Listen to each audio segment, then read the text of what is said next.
కన్యకా పరమేశ్వరి ఆలయం నేడు మక్తల్ నియోజకవర్గం కేంద్ర కన్యకా పరమేశ్వరి ఆలయంలో సర్వేపల్లి రాధాకృష్ణన్ పుట్టినరోజును పురస్కరించుకుని ఉపాధ్యాయ దినోత్సవం సందర్భంగా రిటైర్డ్ ఉపాధ్యాయులను శాలువాలతో సత్కరించిన మక్తల్ నియోజకవర్గం శాసనసభ్యులు వాకిటి శ్రీహరి.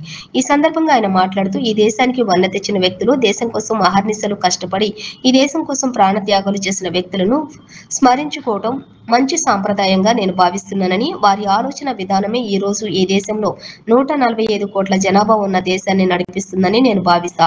కాబట్టి ఆయన జయంతి రోజు మీ అందరికీ హృదయపూర్వక శుభాకాంక్షలు తెలియజేస్తున్నానని మక్తల్ శాసనసభ్యులు వాకిటి శ్రీహరి అన్నారు. ఈ కార్యక్రమంలో రిటైర్డ్ ఉపాధ్యాయులు, కాంగ్రెస్ పార్టీ నాయకులు తదితరులు పాల్గొన్నారు. తన జీవితాన్ని మలుపు తిప్పి అందరి మన్ననలు పొంది ఆఖరుకు తన జన్మదినం రోజు ఆ జన్మదిన రోజునే ఉపాధ్యాయ దినోత్సవంగా మార్చుకునేంత స్థాయికి ఎదిగినటువంటి పెద్దలు సర్వేపల్లి రాధాకృష్ణ గారు. మరి వారి జీవన విధానం, వాళ్ళు అనుసరించిన రీతి మనకందరూ కూడా స్ఫూర్తిదాయకం. వారు సూచించిన మార్గంలో నడిస్తే నిజంగా కూడా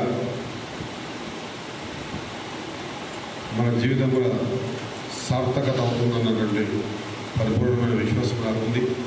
మరి ఆ చక్కటి దినాన్ని విశ్రాంత ఉద్యోగస్తులు నిర్వహించడం ఇది మరీ ఆనందదాయకం. ఇదివరకు నాకు అడిగారు, మేము మా రవి గారు కూడా మా పని అప్పచెప్పిన విశ్రాంత ఉద్యోగస్తుల కోసం ఖచ్చితంగా స్థలం కేటాయించాలని అడిగారు. ఖచ్చితంగా చూద్దాం, భగవంతుడు కనికరిస్తే భగవంతుడితో పాటు మా రవి బాధ్యత తీసుకుంటే వచ్చే సంవత్సరం మీకు కేటాయించిన స్థలంలోనే ఈ కార్యక్రమాన్ని తీసుకునేటువంటి విధంగా మనం కార్యాచరణ తీసుకుంటాం.